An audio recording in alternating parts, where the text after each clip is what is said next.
డిండి మండలం పడమటి తండాకు చెందిన రాతులవత్తు పాండు నాయక్ తన కూతురుకు సంబంధించిన కళ్యాణలక్ష్మి చెక్కు విషయంలో లంచం డిమాండ్ చేయడంతో ఏసీబీ అధికారులకు ఆశ్రయించారు. కళ్యాణలక్ష్మి చెక్కు విషయంలో 10,000 డిమాండ్ చేశాడు శ్యామ్ నాయక్. ఇంట్లో నగదిస్తుండగా రెడ్ హ్యాండెడ్ గా పట్టుకున్నారు ఏసీబీ అధికారులు. గతంలో కూడా పిఏపల్లి ఆర్ఐగా పనిచేస్తున్న సమయంలో సస్పెండ్ అయినట్టు సమాచారం.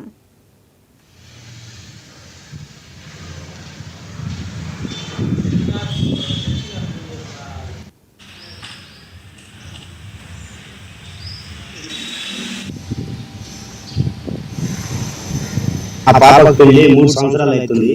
ఇప్పుడు దాకా కళ్యాణ లక్ష్మి లేదు.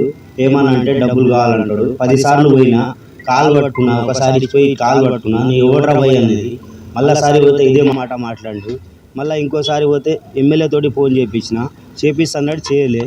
ఇన్ని రోజులు కష్టపడి 3 రోజులకి వెళ్ళి కష్టపడి ఇప్పుడు వచ్చి ఏడో అప్పు సప్పు తెచ్చి 5,000 ఇచ్చిన. 5,000 ఇస్తే నాకు తెలియదు మా బొమ్మడిదికి ఇట్లా చేస్తుందని ఆయన అడిగిన 10.